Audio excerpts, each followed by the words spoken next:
Shavua Tov, Gmar Khatima Tova, une bonne année, Bezrat Hashem pour tout le monde. Voilà, on a commencé, Baruch Hashem, une année hier soir avec Rabbeinu. On n'a pas attendu tout de suite. La yeshiva de la cordonnerie a démarré. Baruch Hashem. Et il y avait, Baruch Hashem, on voit les élèves assidus qui étaient là, réveillés, prêts à attaquer la nouvelle année, Bezrat Hashem.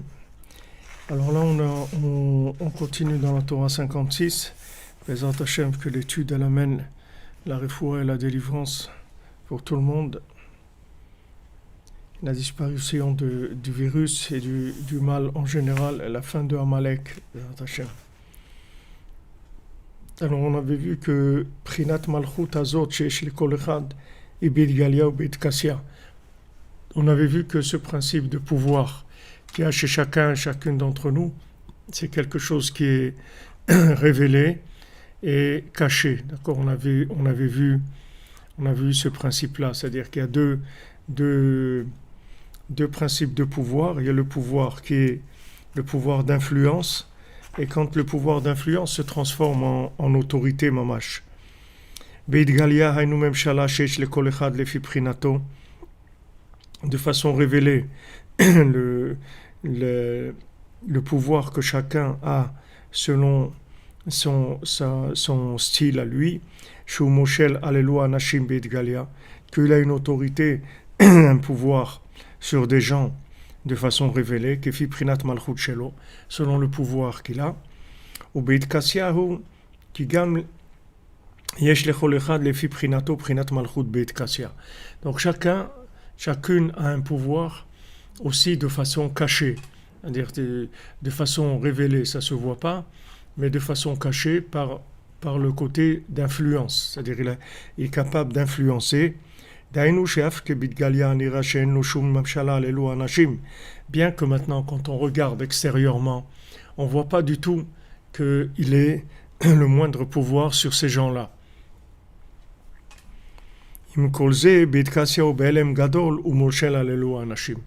Mais de façon cachée et dans une grande discrétion, en fait, il gouverne sur ces gens-là.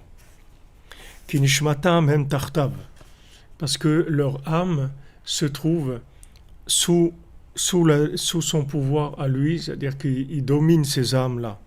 Venichnaim tartam, et ils sont soumis à lui. וגם הפרינה של מלכות בית קסיה, il est כל אחד לפי בחינתו, בחינת שרי אלפים ושרי מאות. Donc même ce pouvoir aussi qui est caché, il est aussi chacun selon son niveau, selon sa spécificité à lui. Il y a des princes de 1000, il y a des princes de 100. Alors les princes de 1000 et les princes de 100, des princes de 50, de 10, tout ça, ce sont des notions de pouvoir. Mais pour vous donner une petite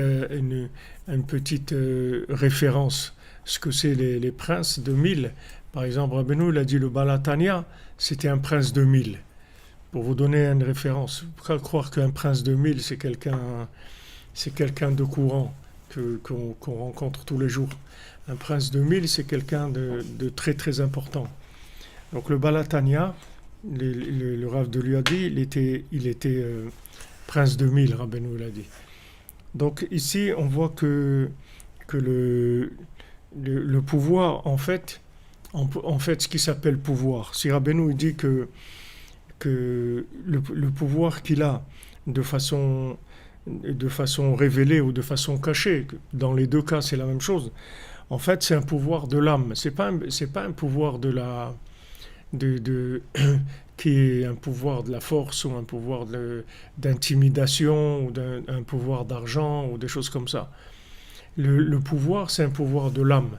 C'est-à-dire que quelqu'un qui a augmenté le pouvoir de son âme, alors il a automatiquement un pouvoir sur des gens. Maintenant, ce pouvoir-là, il peut se diviser en deux aspects. Soit maintenant, il a un pouvoir qui est de l'autorité mamash, c'est-à-dire il peut diriger des gens de façon révélé, soit il dirige des gens, mais de façon cachée, c'est-à-dire c'est une influence qu'il a sur ces gens-là, sans qu'ils les connaissent physiquement, et que sachent que c'est lui. Ça vient uniquement de l'âme. C'est-à-dire le pouvoir, c'est le pouvoir de l'âme. Alors maintenant, il y a un niveau d'âme que chacun reçoit à la naissance, c'est-à-dire chacun il vient avec une âme à la naissance, et maintenant son libre arbitre, c'est l'augmentation du pouvoir de son âme. Et ce challenge-là d'augmenter le pouvoir de l'âme, il n'a pas de limite. C'est-à-dire que it's up to you. C'est-à-dire c'est à vous, c'est chacune c'est de décider ça. C'est-à-dire que plus maintenant la personne, elle va récupérer des éléments spirituels dans sa vie, dans tout ce qui l'entoure, puisque tout ce qui nous entoure, c'est que de la spiritualité. C'est-à-dire que maintenant notre nourriture, nos vêtements, notre travail, nos rapports humains, nos paroles, nos pensées, tout est spirituel. Dans tout, il y a des éléments de spiritualité, c'est ça qui fait exister la chose. Maintenant, si on rentre dans la connexion avec ces éléments d'âme qui se trouvent dans toutes ces situations de notre vie, alors on récupère des énergies spirituelles qui se trouvent dans la matière. Quand on a récupéré ces énergies spirituelles, ça fait grandir notre âme. C'est-à-dire notre âme devient plus grande. Et quand elle devient plus grande, elle devient plus influençable. C'est-à-dire, pas influençable, plus influente. Excusez-moi. Elle devient plus influente, c'est-à-dire elle est capable soit de diriger de façon révélée, soit de diriger de façon cachée. Mais en tout cas, chaque âme, elle a des âmes sous son influence. Maintenant, plus quelqu'un augmente le niveau de son âme, et plus il peut arriver à une influence qui est grande. Maintenant, on voit par exemple Shabbat qu'on reçoit un surplus d'âme. Maintenant, ce surplus d'âme, il nous permet d'avoir plus de pouvoir le Shabbat. C'est pour ça que Shabbat s'appelle Shabbat Malketa, c'est-à-dire que le Shabbat, c'est un jour de royauté, parce qu'on reçoit un surplus d'âme qui nous donne plus de pouvoir. Et dans la semaine, on retourne à notre niveau d'âme qu'on avait pendant le Shabbat, avant le Shabbat, pardon, mais généralement un peu augmenté, c'est-à-dire il reste un petit peu plus tout le temps pour nous permettre dans la semaine de faire des nouvelles acquisitions spirituelles. Et ça, cette richesse d'âme qu'on reçoit tout le temps, dans toutes nos actions, nos pensées, dans tous nos choix qu'on fait quand on choisit de faire du bien, quand on choisit de penser des bonnes choses, quand on choisit de prier, de se connecter à Dieu, ça augmente le pouvoir de notre âme. Et l'augmentation du pouvoir de notre âme, c'est ça qui va nous donner la conscience d'Hachem qui est plus grande, et on pourra influencer plus de gens. Mais ça, c'est donné à chacune d'entre nous. C'est-à-dire, il n'y a pas de limite. Il n'y a pas des gens qui sont scellés au départ dans un certain niveau. Même quelqu'un qui naît Eved, c'est-à-dire il naît comme un esclave, il est né esclave, il peut devenir un roi, même s'il est né esclave. Il n'y a aucune situation qui est définitive. On peut tout le temps progresser. Et comment on progresse? Principalement par l'attachement au tzaddik, c'est la chose la plus importante qui nous fait progresser, comme on a vu pour Eliezer, l'esclave de Avraham Avinu, quand il a dit « Eved Avraham Anochi », moi je suis l'esclave de Avraham Avinu, alors tout de suite il est sorti du statut de Eved et il est devenu Ben Chorin, c'est-à-dire il est devenu quelqu'un de libre. Déjà il s'est libéré. Libéré, ça veut dire que la situation d'esclave, c'est quoi? C'est que au lieu que nous, on intervienne dans la matière et qu'on récupère des éléments d'âme qui se trouvent dans la matière, dans toutes les situations qui nous entourent, la situation d'esclave, c'est que la personne elle-même, comme on dit l'expression, elle vend son âme au diable.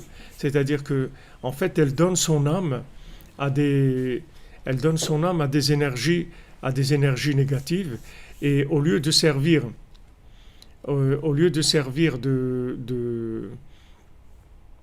de, de points chauds, de points de connexion, comme un téléphone, quelqu'un, il a son téléphone, il l'utilise comme point chaud, comme point de connexion, lui-même, lui-même, il va servir aux autres, c'est-à-dire que les autres, ils vont l'utiliser à lui pour faire ce qu'ils ont à faire dans le monde, ils vont l'exploiter. Et ça, c'est la véritable exploitation. Ça, c'est ce qui s'appelle mamash l'esclavage. L'esclavage, c'est celui-là. L'esclavage, en fait, c'est d'empêcher les gens d'avoir confiance en eux pour pouvoir se mettre eux aussi à s'enrichir spirituellement. C'est-à-dire leur dire non, voilà, toi de toute façon, regarde quel niveau tu as, regarde ton comportement, comment il est, etc. Donc c'est mieux que tu te connectes sur quelqu'un qui est déjà un petit peu avancé, et lui il va t'aider, etc. Alors les gens, ils sont soumis. Soit ils sont soumis parce qu'ils ont peur de la parnassa, soit parce qu'ils ont peur de la vie en général. Ils ont peur, ils ne savent pas quoi faire dans ce monde. Alors ils se soumettent à d'autres personnes qui vont les utiliser, en fait, qui vont utiliser leurs énergies spirituelles. Maintenant, le grand spécialiste de ça, c'est Esav, c'est Aman Amalek, c'est eux qui font ça, puisque ils n'ont pas de vitalité, donc ils vont utiliser les âmes des autres pour avancer. Et le Rav Besançon, chez Riesh Shlema, d'ailleurs, on a eu le mérite que Shabbat, il est venu nous faire un cours de Sepurim Asiot. Il nous a dit il y a des êtres, il y a des gens qui sont des vampires spirituels. Il y a des vampires qu'on voit dans les films, qui viennent et qui prennent le sang des autres. C'est avec ça qui se nourrissent. Et il y a des vampires spirituels, c'est-à-dire il y a des gens qui exploitent la faiblesse des autres. La faiblesse des autres, ça ne veut pas dire que les gens ils ont pas une âme qui est développée, qui est forte. C'est que maintenant, eux, ils sont faibles dans la conscience de leur valeur. C'est-à-dire ils sont dévalorisés à leurs yeux. Comme ils sont dévalorisés à leurs yeux, quelqu'un vient, il les prend et ce sont des vampires spirituels, c'est-à-dire des gens qui se nourrissent des âmes des autres. Alors maintenant, à part le tzaddik à émettre, que le tzaddik à émettre, il a besoin de personne, tous les autres dirigeants, ils ont toujours un petit peu cet aspect-là, même si c'est dans un niveau qui est plus ou moins, disons, plus ou moins cachère ou plus ou moins acceptable.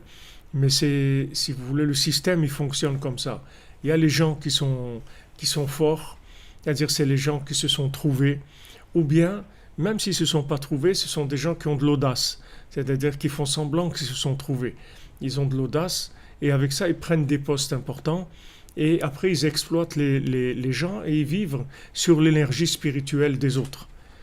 Donc ça, ce sont des choses qui sont très très courantes. On vit tous ces choses-là.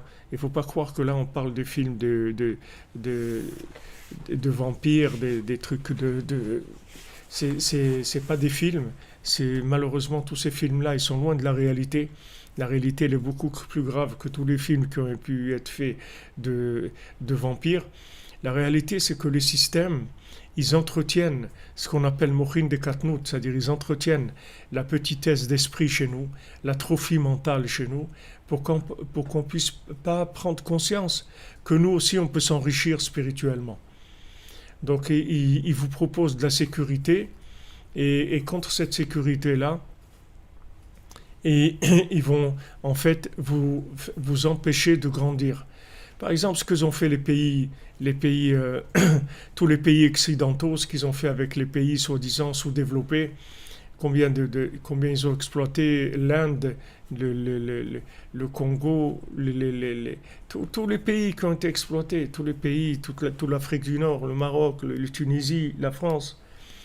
Soi-disant, les missions culturelles, c'est pour votre bien et tout, c'est pas du tout pour le bien, c'est sucer le sang de ces pays, leur prendre leur argent, leur prendre leur énergie, leur prendre toute la spécificité qu'ils ont, parce que chaque nation, elle a quelque chose de spécial, elle a sa façon de vivre, toute une culture, elle a des choses extraordinaires.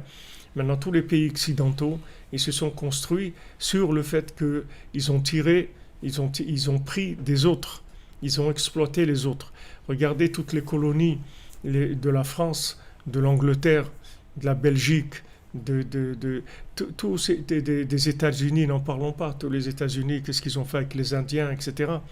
C'est-à-dire, en fait, ils se sont construits sur les énergies des autres. Maintenant, matériellement, bien sûr, ça continue jusqu'à aujourd'hui, et spirituellement aussi. C'est-à-dire, ils ont exploité les richesses des nations. Toutes les forces que les gens ils avaient, ils les ont exploitées.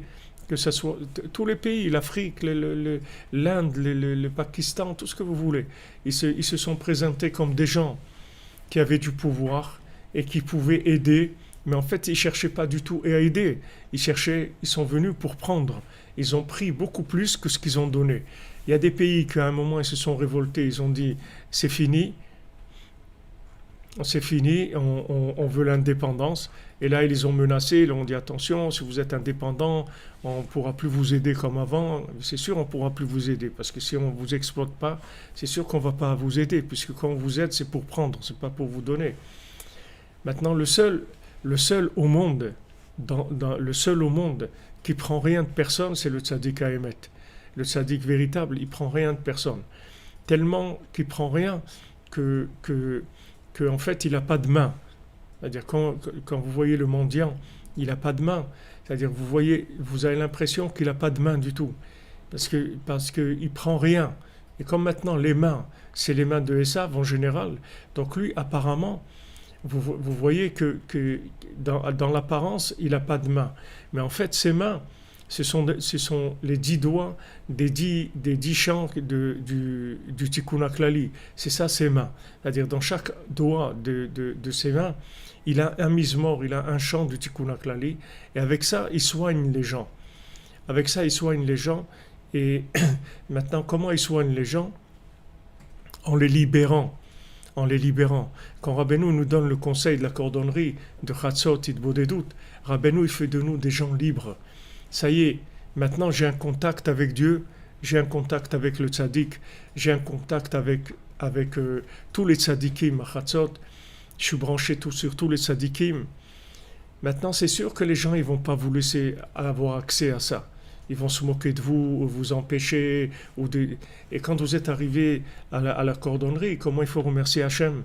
Comment il faut remercier Hachem d'être déjà, même si on n'est pas entièrement libre, encore, même si tous on a nos niveaux d'esclavage, encore de dépendance et d'addiction à beaucoup de choses, mais bon, Hachem, on fait partie déjà des gens libres, on ne fait plus partie des gens exploités.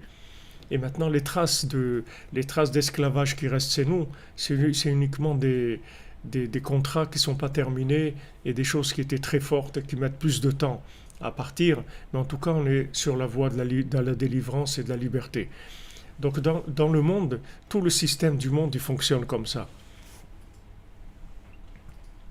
Tout le système. Alors, l'esclavage humain, que vous voyez des gens qui travaillent, etc. Mais le pire des esclavages, ce n'est pas celui-là. C'est pas l'esclavage du travail humain, de l'exploitation des gens qu'on paye pas et qui travaillent, etc. C'est pas ça le pire. Le pire de l'esclavage, c'est l'esclavage mental. C'est-à-dire qu'on prend les gens et en fait, on leur fait prendre conscience qu'ils sont des incapables. Que maintenant, s'ils veulent de la sécurité, alors il faut qu'ils viennent vers les systèmes. Et tout le système d'information que vous avez, toutes les médias, en fait, elles ne font qu'inquiéter les gens. Parce qu'il faut entretenir un climat de peur. Parce que si on n'entretient pas un climat de peur, les gens ils vont aller vers la liberté. Ils vont se sentir capables, ils vont pas avoir peur d'essayer, ils vont oser faire des petites choses, etc. Commencer à développer leur petit business à eux. Et ça, ils savent, Aman Amalek, qui ne veulent pas de ça. Donc ils envoient sans arrêt ils annoncent sans arrêt des catastrophes, des crimes, des choses qui se passent terribles dans le monde, des guerres, des choses, pour faire peur aux gens. Alors quand les gens ont peur, alors ils osent pas sortir de chez eux. Ils restent en confinement, ils ne vont pas sortir, puisque maintenant ils ont peur. Ils ont peur parce qu'il peut leur arriver beaucoup de choses. Regarde tout ce qui arrive dans le monde. Regarde tout ce qui se passe dans le monde. Et comment tu vas oser faire ça? Sois tranquille déjà, sois content qu'on te donne un petit os et tu as de quoi manger, tu as de quoi payer ton loyer, truc et tout. Sois content déjà que tu as ça. Reste tranquille. Mais avec ça, qu'est-ce qu'ils font? Ils atrophient les gens mentalement. Les gens, ils osent même pas imaginer qu'ils peuvent devenir mieux que ce qu'ils sont, qu'ils peuvent devenir libres.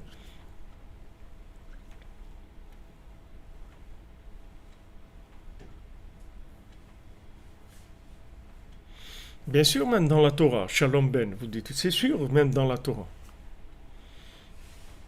C'est sûr, ben, même dans la Torah. Combien de gens ils disent à leurs élèves, attention, si tu quittes cette communauté, où tu vas aller, qu'est-ce que tu vas devenir? Fais attention, tu te rends pas compte, mais toute la force que tu la tires de cette communauté, etc., de cette yeshiva, de cet établissement, de là, et tu crois que tu vas aller, tu vas réussir tout seul, etc. Il y a des gens qui font ça. Et ils font peur aussi aux gens avec de la morale. Que maintenant tu risques d'aller en enfer, tu vas t'arriver des choses, tu vas tomber, il va t'arriver des choses. Mais il vaut mieux tomber 1000 fois et se relever après. Qu'est-ce que c'est un tzaddik? C'est un tzaddik qui tombe 7 fois et se relève. Sheva parmi Paul tzaddik vekam. Le tzaddik, il n'a pas peur de tomber. Tu comprends?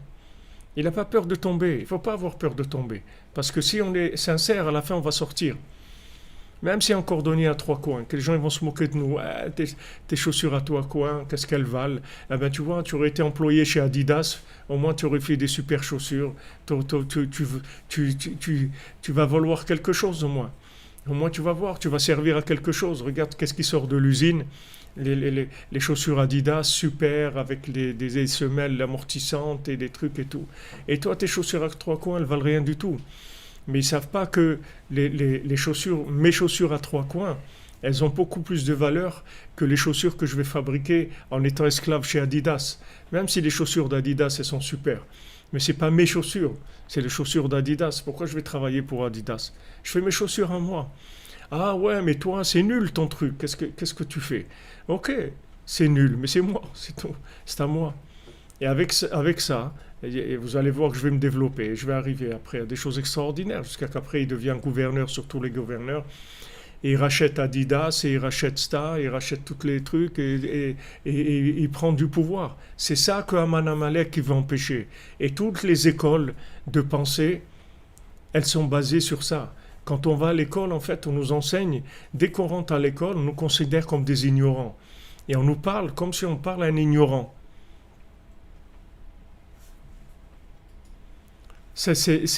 Il parle aux gens comme s'il parle à des ignorants. Alors les gens, ils ont l'impression ils ont l'impression d'être nuls. C'est normal qu'on est nul, puisqu'on est à l'école en train de nous apprendre. On me dit, mais toi, tu sais qui c'était Vercingétorix? Tu sais pas. Donc tu vois que tu sais pas. Donc voilà, on nous fait croire que maintenant, si on ne sait pas des choses, alors on va être nul, on va rien faire de notre vie. Alors que Rabbeinu nous dit, voilà, fais Idbo des doutes, fais Chatzot. Et même si tu sais rien, tu vas pouvoir télécharger tout. Avec ton cœur, tu vas te brancher et tu vas télécharger tout ce que tu as besoin de savoir. Ne t'inquiète pas, tu peux tout réussir dans ta vie qu'avec ta bouche et ton cœur. Tu n'as pas besoin d'autre chose. Tu fais Chatzot, tu fais Idbo des doutes, avec ça tu vas recevoir tout. Tu le fais vraiment, tu t'engages, tu deviens un soldat de l'armée de Chatzot Idbo des doutes. Et tu vas voir que tu vas arriver à tout.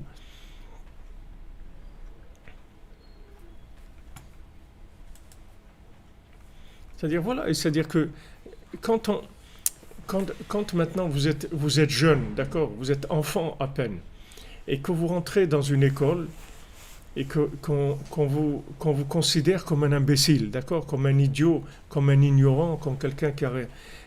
C'est très difficile de dire, mais non, pas du tout. Qu'est-ce que vous avez? Vous avez rien dans les mains. Vous ne pouvez pas prouver votre valeur. Vous ne pouvez pas prouver du tout votre valeur. Vous êtes là, on vous envoie à l'école. Et voilà, vous allez apprendre votre ignorance. Chaque jour, vous allez apprendre votre ignorance, puisque on va vous enseigner des choses que vous ne savez pas. Et on va vous montrer tous les jours que vous ne savez rien.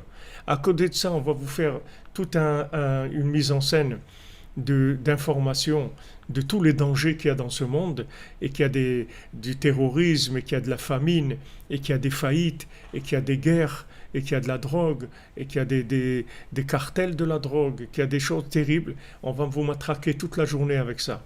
À côté de ça, on vous apprend que vous êtes un ignorant. Et voilà, c'est-à-dire c'est réglé. Avec ça, on vous enlève votre pouvoir. Votre pouvoir, c'est-à-dire votre capacité de vous enrichir. On vous l'enlève. On vous enlève l'espoir de pouvoir être quelqu'un avec une âme plus grande. Tandis que maintenant, si on vous donne confiance en vous, et qu'on vous apprend que Béhémet, comme Rabbeinu dit dans Chayei Moharan, il dit quand quelqu'un il aura les pieds devant la porte à 120 ans, il verra qu'il n'y a aucun niveau au monde auquel j'aurais pas pu l'amener s'il m'avait écouté. C'est quand la personne elle va quitter ce monde à 120 ans, elle va voir en fait que tous les niveaux ils étaient ouverts à lui, qu'il avait toutes les capacités d'arriver absolument à tout. Seulement il faut lutter contre les systèmes. C'est pas la peine de faire la guerre au système et de faire de la politique, c'est pas la peine. On n'a pas besoin de faire ça.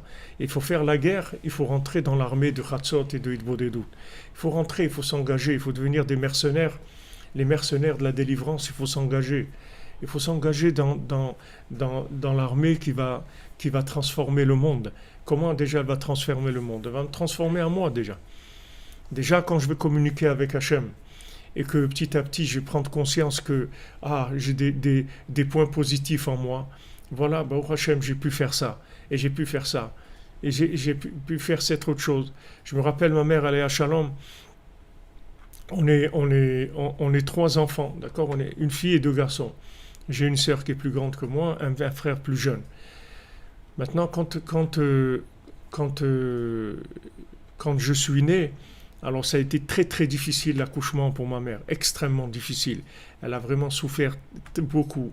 Et après l'accouchement, alors le docteur il lui a dit écoutez, comme vous êtes faite, vous allez toujours souffrir comme ça pour vos accouchements. Alors ma mère, ça l'a bloquée complètement pour avoir des enfants. Elle a eu quand même mon frère, et quand elle a eu mon frère, elle était déjà un petit peu âgée, et elle a vu que ma mâche, l'accouchement, il s'est passé comme une lettre à la poste, elle n'a rien senti du tout. Elle a vu que le fait que ce docteur-là, il lui a dit, vous enfanterez toujours avec autant de souffrance que vous avez eu pour votre fils, là, il l'a bloqué complètement. Il l'a bloqué, voilà. Alors c'est ce genre de choses, c'est ce qui se passe tous les jours. Tous les jours, c'est comme ça. C'est-à-dire, on va essayer de vous faire peur. On va essayer de vous bloquer. On va essayer si vous avez un moment difficile dans votre vie, on va dire, voilà, c'est ça ta vie. On va faire une ponction sur la situation dans laquelle vous êtes aujourd'hui pour vous dire que vous êtes comme ça. Alors que c'est pas vrai. Vous pouvez passer une période difficile. Mais c'est une période, c'est tout. Elle va passer. Et si maintenant on vous donne confiance en vous, comme il fait Rabbeinu, que tous les jours il nous dit « T'es capable, mon ami, bouge-toi, t'es capable, sois joyeux, t'es capable, tu vas réussir. Le monde est là devant toi, toute la réussite est ouverte devant toi. Tu peux arriver à tous les niveaux spirituels du monde. Allez, vas-y, bouge-toi, lève-toi, fais Hitbodedut, fais Tikkun HaKlali, aie confiance en toi, tu vas y arriver. » Rabbeinu, c'est le contraire de tous les systèmes.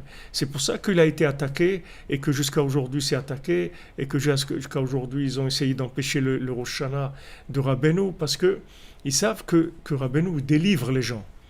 Rabbeinu libère les gens. Pourquoi Rabbeinu libère les gens? Parce que Rabbeinu il a besoin de personne. Rabbeinu il a besoin de personne. Tandis que tous ceux qui ont besoin des autres, ils vont toujours essayer de les maintenir dans une petitesse d'esprit pour qu'ils viennent comme les dealers. Les dealers, ils ne vont pas laisser les gens eux-mêmes se faire pousser la drogue chez eux ou des trucs comme ça. Parce qu'ils veulent créer la dépendance pour qu'ils viennent acheter chez lui, c'est tout. Alors maintenant, quand des gens ils sont assoiffés de vitalité, de spiritualité, etc. Alors ils vont venir, ils vont vendre ça, ils vont vendre aux gens, ils vont dealer. Les gens ils sentent un peu de confiance, etc. Qui vient en fait de l'âme de la personne qui les dirige. Et il va leur transmettre un peu d'énergie. Avec ça, ils vont se calmer.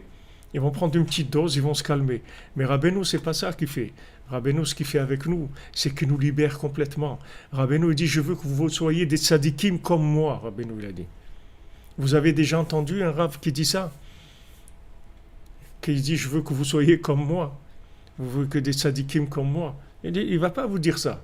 Rabbeinu dit, je veux que vous soyez des tzadikim comme moi. Qu'est-ce que ça veut dire que maintenant, comme lui? Ça veut dire on va devenir tous des Rabbi Nachman. Ça veut dire que on va arriver de la même manière que lui. Il est arrivé au maximum de ce qui pouvait arriver dans ce monde. Nous aussi, on va arriver au maximum de ce à quoi on peut arriver dans ce monde. Comme Rabbeinu dit, il précise ici que chacun, le pouvoir qu'il a selon prinato, selon sa prina à lui, selon sa façon à lui, sa spécificité à lui. Il y a des gens qui sont plus dans la rigueur, des gens qui sont plus dans la bonté, il y a des gens qui sont plus dans la bina. Il y a toutes sortes de spécificités de l'individu par rapport à son âme. Son âme, elle a un angle d'appartenance à une mida qui est prédominante. Alors, par rapport à cette mida prédominante, il y a des développements extraordinaires auxquels la personne elle peut arriver. Extraordinaire. Rabbeinu lui-même, il a dit, si j'avais su qu'est-ce que Hachem il allait faire de moi, tout ce que j'ai fait dans ma vie, je l'aurais fait en un jour et même en 1 heure. Imaginez-vous que ce que Rabbeinu il a progressé. Rabbeinu il respirait jamais 2 fois de la même manière. Chaque fois que Rabbeinu respirait, il respirait avec une recherche, avec un renouvellement. Et même tout ça, il a dit qu'à la fin de sa vie, il aurait fait en 1 heure tout ça.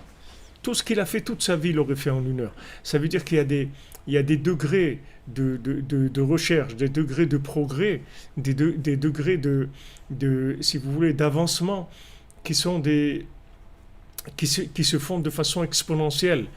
Les gens ils croient qu'ils ont mis tant de temps pour faire 1 mètre. Alors ils croient que toute leur vie, pour faire 1 mètre, ils vont mettre tant de temps. Mais c'est pas comme ça. Maintenant, vous mettez tant de temps pour faire 1 mètre, vous avez mis 1 an pour faire 1 mètre. Quand vous allez passer au 2e, vous allez mettre 6 mois. Et au 3e, vous allez mettre 3 mois. Et après, vous pouvez, en 1 seconde, vous pouvez franchir 1 mètre. Après, ça devient beaucoup plus facile parce que plus vous faites grandir votre âme et plus vous avez des facilités d'acquisition d'énergie spirituelle. Donc, Rabbeinu nous donne des clés qui sont des clés mamash de la Géoula, de la délivrance. Parce qu'il n'a pas besoin de nous du tout. Il a dit, moi, je n'ai pas besoin de vous. Moi, je n'ai pas besoin de vous du tout. Moi, je suis ce que je suis sans vous et sans personne. Je ne dois rien à personne. Ce que j'ai eu, je l'ai eu de moi-même, par mon travail, par ma prière, par mes pleurs, par mes efforts, etc. Moi, j'ai besoin de personne. Donc, comme il n'a pas besoin de nous du tout, que son âme, elle n'a pas besoin de prendre de la nôtre, au contraire, il donne à notre âme de l'énergie, donc il peut vraiment diriger de façon saine, de façon à nous faire avancer vraiment. Et il nous donne confiance en nous et nous dit voilà, même si maintenant tu es dans la cordonnerie, tu fais des chaussures à 3 coins, ne t'inquiète pas. Tu vas voir que la délivrance va venir, tu vas voir que tu vas grandir, tu vas arriver à des choses extraordinaires. Et tous les gens qui sont dans la cordonnerie peuvent témoigner où ils étaient avant qu'ils commencent les conseils de Rabbeinu, où ils se trouvent aujourd'hui.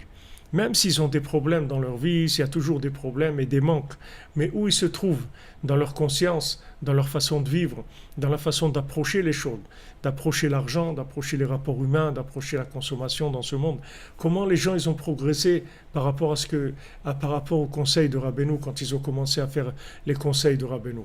Donc plus on rentre, si vous voulez, dans la cordonnerie, et plus le roi, à la fin, il vient nous chercher lui-même. À un moment, il y a un contact qui s'établit. Et après, c'est même plus nous qui allons commencer à chercher. C'est le roi qui vient nous chercher, c'est-à-dire Hachem. Il va nous entourer d'options et de possibilités d'avancement spirituel extraordinaire.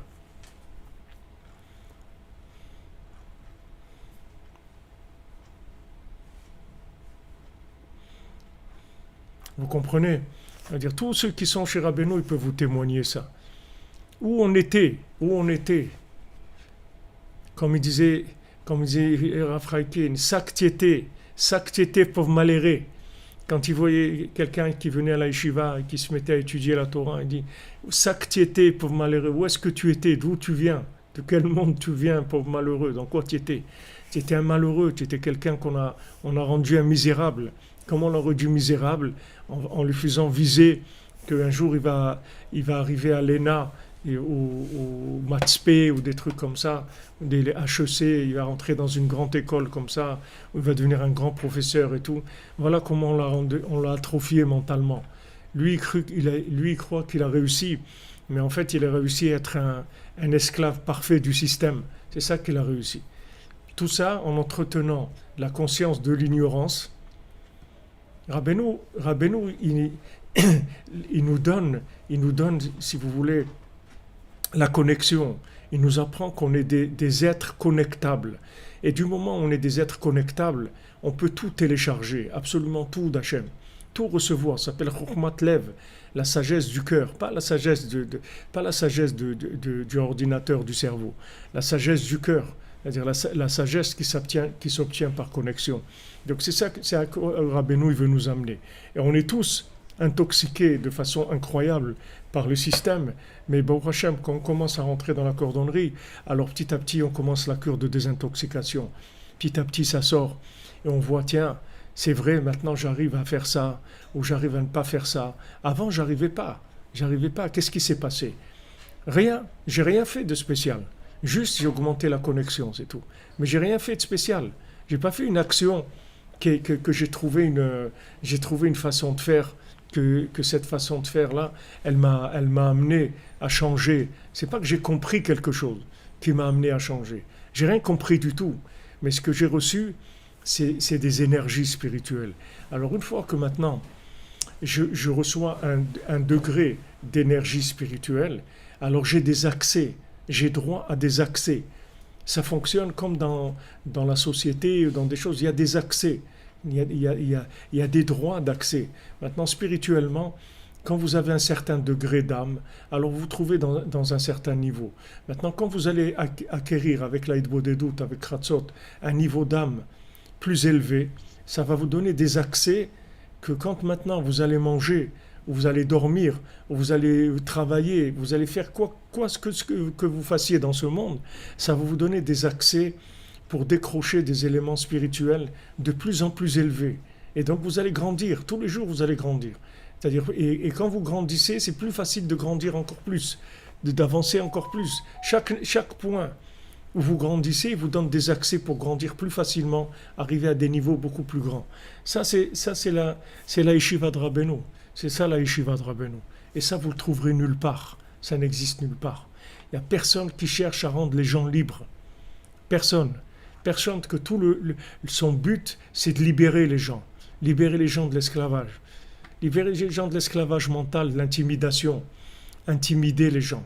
Leur mettre des masques, les mettre en confinement. Les trucs, tu peux pas sortir, tu peux pas faire ça, tu peux pas faire ci, tu peux pas faire... Ok, ils peuvent nous mettre en confinement autant qu'ils veulent. La cordonnerie, on ne peut pas mettre quelqu'un en confinement, parce qu'il peut toujours faire une bodedut, ratzot, tikunach lali. Il peut toujours faire, on ne peut pas le mettre en confinement. C'est-à-dire, le confinement, vous pouvez atrophier mentalement des gens qui sont déjà confinés à 3/4. Là, vous les achevez avec ça. Mais des gens qui sont dans la cordonnerie, vous ne pouvez pas les rentrer en confinement. Vous leur mettez un masque, et au contraire, ils vont être contents, ils vont faire encore plus ils des doutes. Parce que quand ils marchent dans la rue, ils n'ont plus honte de parler avec Hachem, puisqu'on ne les voit pas. Quand vous leur dites reste enfermé, mais c'est extraordinaire. C'est-à-dire que tu m'enfermes, je vais pouvoir faire encore plus des doutes. C'est merveilleux. C'est merveilleux. Donc ça y est, c'est terminé. Le système, il est mort. Il ne peut rien faire avec ces gens-là. Il peut faire juste aux gens qui sont déjà dans l'esclavage à 80%. Alors il les achève avec ça. Il leur enlève toutes les possibilités d'avancer. Mais quelqu'un qui est dans la cordonnerie, il ne peut rien lui faire du tout. Ok, confinement. Extraordinaire, voilà. Bon, Hachem, on a nos shiurim et tout. Il n'y a pas de confinement. Quel confinement? On est libre. On apprend, on fait de bodedut, on fait chatzot, on danse, on chante, on est joyeux. Il n'y a pas de confinement.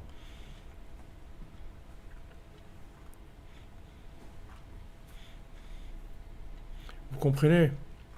Rabbeinu, il nous libère complètement. Maintenant, ils ont cru que Ils ont cru que maintenant, ils ne nous laissent pas rentrer à Ouman pour Rosh Hashanah. Voilà, on vous a bien cassé, etc. Vous n'avez rien cassé. On a fait on a fait la révolution partout. On a fait Rosh Hashanah à Londres, on a fait Rosh Hashanah en Biélorussie, on a fait Rosh Hashanah en Hongrie, on a fait Rosh Hashanah en Pologne, on a fait Rosh Hashanah à Montréal, à New York, à Miami, partout. Partout, à Paris, partout, on a fait Rosh Hashanah. En fait, vous avez voulu empêcher le Rosh Hashanah de Ouman. Le Rosh Hashanah de Ouman, il est parti dans le monde entier. Le Rosh Hashanah de Rabbeinu, il s'est mis partout dans le monde. Donc vous voyez que c'est une affaire que vous ne pouvez pas empêcher. Parce que plus Amalek va vouloir empêcher, et plus ça va se retourner contre lui. Parce que maintenant, tous ces kibbutzim de Rosh Hashanah qui sont faits dans tous ces pays-là du monde, et c'est sûr que là-bas, ils vont ils vont drainer des énergies spirituelles énormes. Énormes. C'est-à-dire que ça va se retourner tout ça contre Amalek. Lui, il a voulu empêcher le Rosh Hashanah de Rabbeinu, mais c'est contre lui que ça va se retourner. C'est-à-dire que tout le système, il fonctionne comme ça. Si vous voulez avancer dans la vie, Rabbeinu dit Idbodedut imala Eliona Gdola Minakol. Idbodedut, c'est le niveau le plus élevé qui existe. Parce que chaque parole d'Idbodedut, vous allez prendre confiance en vous, confiance dans Hachem. Vous avez le souffle d'Hachem qui rentre en vous. Et Chatzot, c'est la même chose. Quand maintenant on se lève la nuit, Vaïchapes Ruchi, Ezkera Neginati Balayla, Vaïchapes Ruchi, Veim Levavi Asicha. Je me souviens de ma mélodie la nuit. Quand je me lève dans Chatzot, j'entends la harpe de David. Cette harpe de David, elle me rappelle la mélodie de mon âme. Et je cherche mon souffle et je parle avec mon cœur. Voilà, avec ça, vous avez tout. Vous avez tout. Vous avez tout. Chatzot et Bodedut, dans ce verset-là des psaumes, vous avez tout là-dedans. Et une fois que vous avez pris conscience de votre souffle, vous vivez avec ce souffle, ça y est, c'est fini. Il y a personne qui va vous rendre esclave. Quelqu'un il va vous faire peur, il ne pourra pas vous faire peur. Vous n'allez pas avoir peur, parce que vous êtes libre. C'est les gens qu'on a rendus esclaves qui ont peur. Les esclaves, ils ont peur. C'est pour ça qu'ils se vendent. C'est pour ça qu'ils se vendent. Vous voyez dans le fils du roi, le fils de la servante. Le fils de la servante, il s'est vendu pour du pain. Il est devenu esclave parce qu'il avait peur de ne pas avoir de quoi manger. Il s'est vendu et tout de suite après, ils ont eu de quoi manger, et ils ont tout eu. Et il a regretté de l'avoir fait. Mais il s'est vendu pour un morceau de pain. Maintenant, celui qui rentre dans la cordonnerie, qui écoute l'arbre de David, et qui prend le souffle divin en lui, c'est-à-dire qui communique avec le flux du souffle divin, et que maintenant il parle avec son cœur, celui-là, il est complètement libre. Il y a rien dans ce monde qui va l'arrêter. C'est fini. C'est fini, c'est un être libre. Il est complètement libre. Donc c'est pour ça que ce sont les gens qui se lèvent à Chatzot, ce sont les gens qui vont emmener la Géoula. C'est pour ça que Rabbeinu dit, ceux qui se lèvent à Chatzot, c'est eux c'est eux les promoteurs, c'est les activistes, c'est eux qui vont emmener la dernière Géoula. Parce que c'est des gens libres. Les gens libres, ils peuvent libérer le monde, parce qu'ils sont libres. Maintenant, on ne va pas faire des panneaux, allez, trucs, etc. On ne va pas faire des manifestations. Peut-être après, on le fera. Si ça vient un moment qu'on doit faire ça, on le fera. Mais pour l'instant, c'est pas ça. Pour l'instant, c'est qu'on se lève dans la nuit, dans toute la discrétion et l'intimité, et on cherche vraiment la connexion avec Hachem. Maintenant, tous ces gens connectés, ce sont des gens libres. Ce sont des gens qui vont délivrer l'humanité. Ils vont délivrer l'humanité parce qu'ils acquièrent, chaque Chatzot, vous allez acquérir du pouvoir de vous libérer, du pouvoir de libérer les autres. À Chatzot, tous les tzadikim, ils sont avec nous. Tous ceux qui se lèvent à Chatzot, ils communiquent avec les tzadikim. Et qu'est-ce qu'on gagne à communiquer avec les tzadikim? C'est que les tzadikim, ils nous donnent des éléments d'âme, ils nous donnent des éléments spirituels pour nous rendre plus forts. Plus fort, de plus en plus fort. Être fort, ça veut dire quoi? Avoir des capacités d'influence sur l'humanité vers la vérité. Donc ne regardez pas, ne soyez jamais en colère contre les gens qui cherchent pas la vérité ou qui veulent pas entendre, etc. C'est pas du tout l'attitude à avoir. Il faut devenir plus influent, c'est tout. Notre but, c'est de devenir plus influent. On enrichit notre âme. Avec ça, on devient plus influent. Plus notre âme va grandir, plus on va être influent. Chaque Chatzot que vous levez, vous rapprochez des gens d'Hachem, même si vous ne les voyez pas.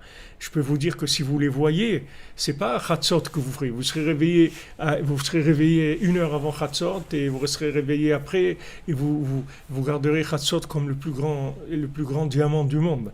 Si on voyait ce qu'on fait, et seulement pour le libre arbitre, on ne nous montre pas ce qu'on fait. Mais les tzadikim, ils nous disent ce qui se passe. Chaque Chatzot, vous délivrez des âmes qui sont dans l'esclavage.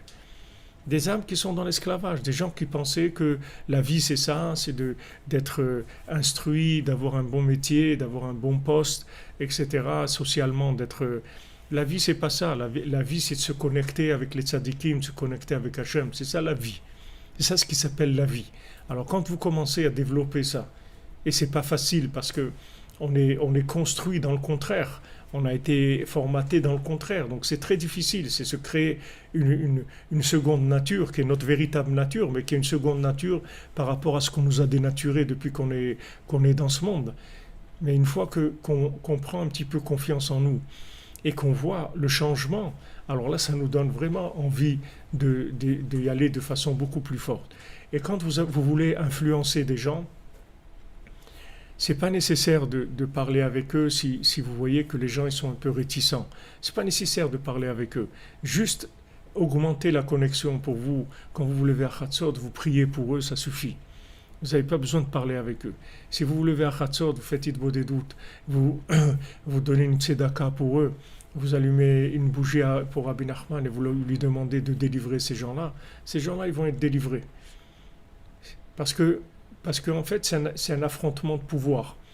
Qui est-ce qui va prendre le pouvoir? Pour l'instant, celui qui ne veut pas se rapprocher d'Hachem, c'est qu'il est sous le pouvoir de Haman Amalek, il est sous son pouvoir.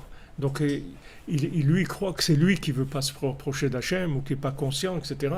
Mais en fait, ce n'est pas lui, ce n'est pas son identité. Il a été pris comme esclave, il a une mentalité d'esclave. Maintenant, comment on va le libérer? On va le libérer par le fait qu'on a plus d'énergie spirituelle, on attire plus d'énergie spirituelle, et le pouvoir du bien augmente. Et quand le pouvoir du bien augmente, on va libérer la personne qui est sous le pouvoir négatif. Donc c'est un affrontement de pouvoir. Si on se lève un Chatzot sur 2, c'est sûr que c'est bien. Même un Chatzot sur 100, c'est bien. Un seul Chatzot dans l'année, c'est extraordinaire aussi. Maintenant, je vous parle des bénéfices maximum. Après, chacune fait ce qu'elle peut dans sa vie. Il y a des gens qui travaillent, des gens qui ont des petits bébés, il y a des gens qui ont des problèmes de santé, tout ce que vous voulez, des obligations. Maintenant, on parle dans le cas idéal de ce qu'il faut faire. Et ceux qui peuvent le faire, ils le font. Bon, Hachem, ici, on a 200 ou 300 personnes qui sont réveillées toutes les nuits pour le shiur. Il y a des gens qui font des efforts énormes. Mais maintenant, ce qui est bien aussi, si vous ne pouvez pas faire Chatzot de façon prolongée, mais même si vous faites 5 minutes, c'est extraordinaire. Même si au milieu de la nuit, vous vous réveillez 5 minutes seulement à Chatzot, et pendant ces 5 minutes, vous parlez un petit peu avec Hachem et vous retournez vous coucher. Même si vous êtes au bord de votre lit, vous vous habillez pas, ni rien, vous asseyez au bord de votre lit, vous parlez avec un petit peu avec Hachem, vous préparez votre journée, ça vous donne une augmentation de pouvoir. Et fois Shlema pour Betzalel ben Rachel, Bezrat Hachem. Ce sont des choses extraordinaires, ce sont des choses extrêmement puissantes. Peut-on avoir un cours basé uniquement sur l'importance de Chatzot? Moi, M. Emmanuel Zouaoui, Shalom Aleichem, d'abord Shana Tova, Gmar Chatima Tova. Vous savez très bien que moi, je peux pas faire des cours prévoir. Ça peut venir, et ça peut ne pas venir, j'en sais rien. Moi, je suis là, j'amène des éléments, mais je ne peux pas prévoir un cours structuré sur Chatzot. Mais vous avez dans les Sfarim, vous avez l'écouté Etzot qui parle de Chatzot, vous avez les Sfarim des Mekoubalim qui parlent de Chatzot, vous avez combien Rabbi Nathan il parle sur Chatzot. Il y a des compilations comme ça dans les livres Breslev où on parle que de Chatzot ou que de la Simcha. Vous avez aussi le livre du Rav de Tcherin, l'écouté Etzot à Meshulash, dans l'écouté Etzot à Meshulash, là aussi, vous avez des endroits où c'est groupé. Mais moi, je ne peux pas vous garantir que que je vais parler un jour, faire un cours que sur ça. Mais je vous parle tout le temps de ça. Pratiquement tous les jours, je parle de ça. Mais de faire un cours structuré sur Hatzot, c'est pas mon style. C'est-à-dire, je fonctionne pas comme ça. Alors voilà, vous voyez, on a les clés, les amis. On a les clés, la clé des champs. On a vraiment la clé des champs avec les deux, le CHA-MPS et CHA-NTS. On a la clé des champs. À nous de chanter, à nous de sortir dans les champs, à nous de crier vers Hachem et de dire, papa, s'il te plaît, délivre le monde. On en a marre de Amalek, on en a marre de souffrir, on en a marre d'être esclaves. Délivre-nous. Délivre-nous, comme ils ont crié en Égypte. Ils ont crié. Et ils ont été libérés. Hachem leur a envoyé Moshe Rabbeinu. Donc, Hachem, Hachem, il nous a envoyé Rabbeinu.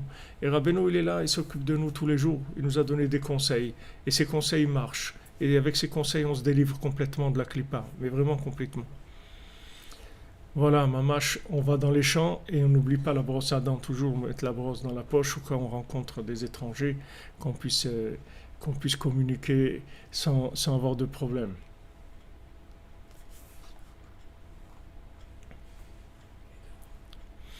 Vous dites, Mlle Frima, que j'ai fait une fois un cours sur Hatzot très puissant. Si vous avez la référence, alors on peut la transmettre à M. Zaoui s'il veut. Mais pour l'instant, je peux pas vous dire. Parce que je marche pas avec du stockage. Même ce que je vous enseignais hier, je me rappelle pas. Ou même ce que je vais vous enseigner aujourd'hui, demain, je me rappelle pas. Ça vient avec la connexion du moment. Ilou Nishmat Aaron ben Avraham.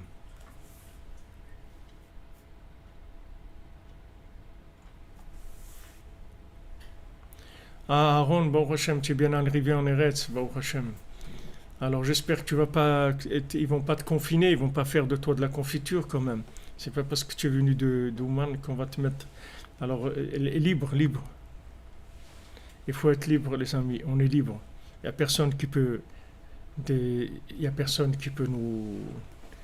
nous enfermer. C'est terminé. Il y a personne qui va nous mettre en confinement. On a fini avec ça. Ça y est, Rabbeinu, il a des élèves qui sont libres. Tous les élèves de Rabbeinu sont des gens libres.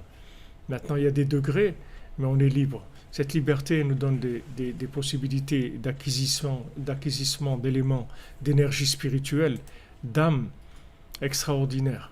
Tous les jours, ça, tous les jours.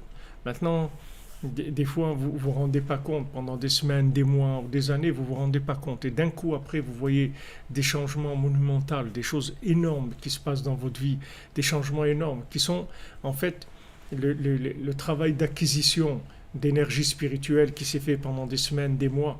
Et après, vous décrochez un gros morceau, c'est-à-dire une grande partie d'âme, un gros morceau d'âme.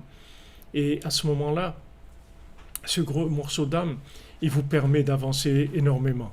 Vous voyez, quand Ruth et Orpa, elles étaient avec Naomi, et que maintenant Elimelech et Elimelech et ses deux fils, ils sont morts, parce que ils ont été punis parce qu'ils avaient quitté Eretz Israël et qu'ils n'avaient pas.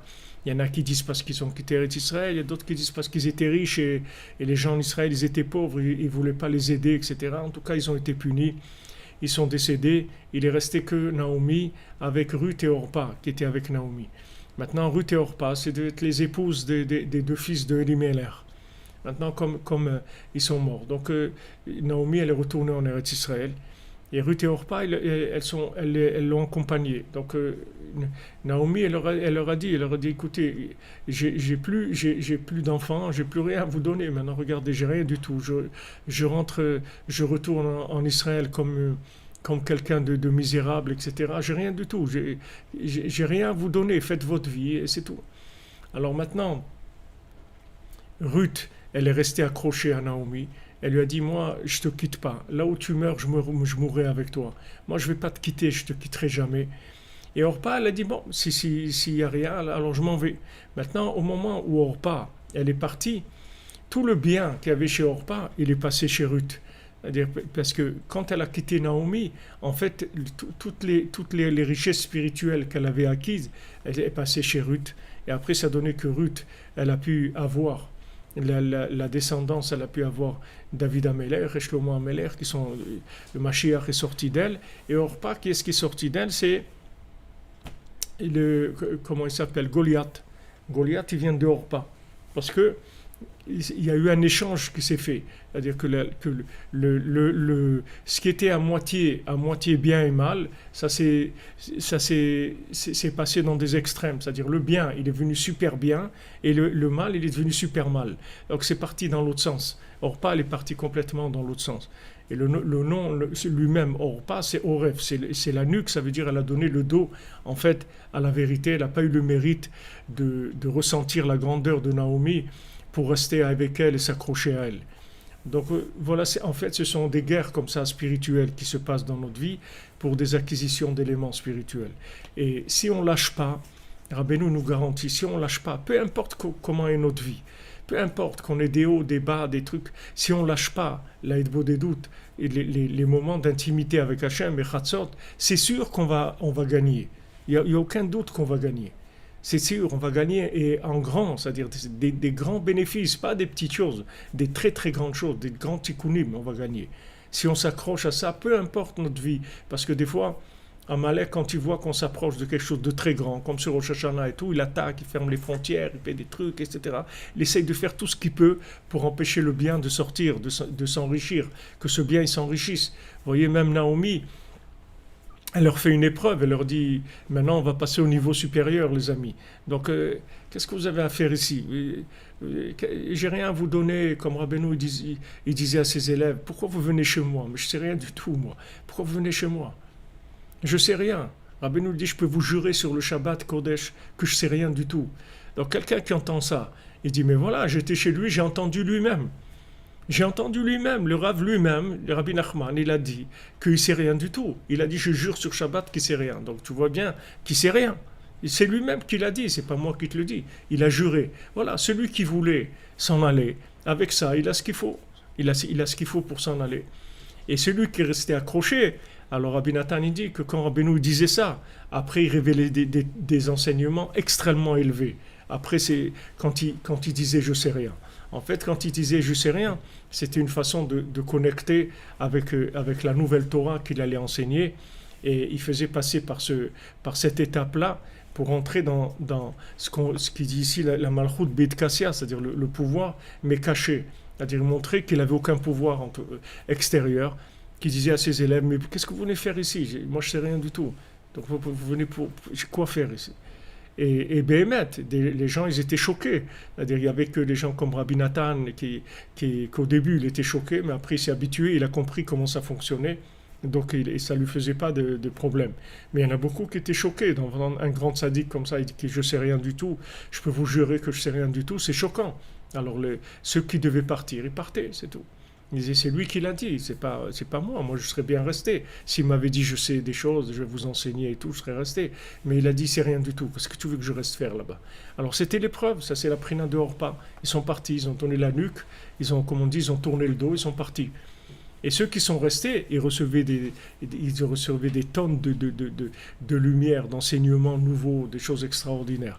Donc voilà, Bezat Hashem, il faut prier qu'on reste toujours avec Rabbeinu, qu'il nous attache bien, qu'il ne nous lâche pas, et qu'il nous garde bien avec lui, et qu'on soit tout le temps dans la cordonnerie, toute notre vie, dans ce monde, dans l'autre, qu'on soit tout le temps dans cette simplicité, dans cette connexion, les Olam Vaed, Bezat Hashem. Alors, Shana Tova, les amis, Gmar Khatima Tova, que des bonnes choses, une année nouvelle, une année complètement nouvelle, avec une tête nouvelle, un cœur nouveau, avec des nouvelles aspirations. On fait du ménage, on jette toutes les choses négatives et on commence à rentrer dans l'œil positif, le regard positif, avec beaucoup d'espoir et beaucoup d'ambition, des ambitions énormes. Il faut passer les ambitions à des très très hauts niveaux. Il faut être beaucoup d'ambition. beaucoup d'ambition. Vous savez, quand on a commencé le Mishkan, les gens disaient, bon, on fait une tente, c'est bien, tu fais une tente et c'est bien. Au début, on avait fait une tente. Après, ils ont dit, bon, on fait un étage, c'est bien. Un étage, tu peux faire une salle à manger, une cuisine, quelques chambres.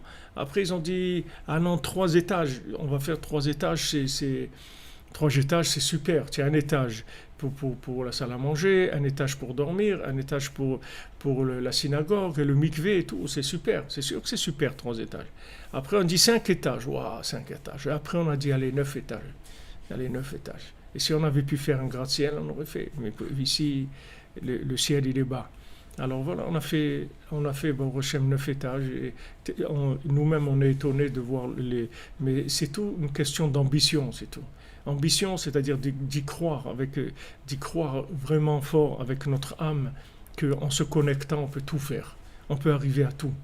On peut arriver à tout, il faut y croire vraiment. C'est-à-dire, mais cette force-là, vous la prenez dans la doute, dans Hatzot. C'est pas des idées. Il y a des idées, des coachs et des formations psychologiques pour se renforcer, etc. Mais ici, on ne parle pas de formation de coach. Ici, on vous donne les moyens de tirer l'énergie du coach, de devenir votre propre coach. Vous n'avez pas besoin de quelqu'un qui va vous faire le coach. Vous-même, vous êtes votre propre coach quand vous allez faire Idbodedut et Chatzot. Bezrat Hashem, Hatzlacha les amis. Que de bonnes nouvelles, une bonne année.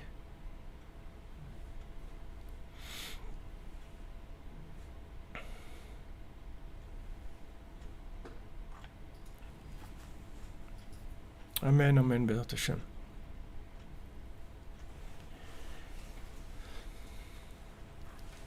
Voilà. 9, ça veut dire aussi que c'est neuf, c'est nouveau. 9 étages, ça veut dire que c'est nouveau. On rentre dans un endroit qui renouvelle, les amis. Shana Tova avec beaucoup de simcha, Bezrat Hashem. Beaucoup de joie. Voilà, on se retrouve pour la cordonnerie de Chatzot, les amis, à 4h. Emmanuel Chaim Ben Nadia, Revoua Shlema, Bezrat Hashem.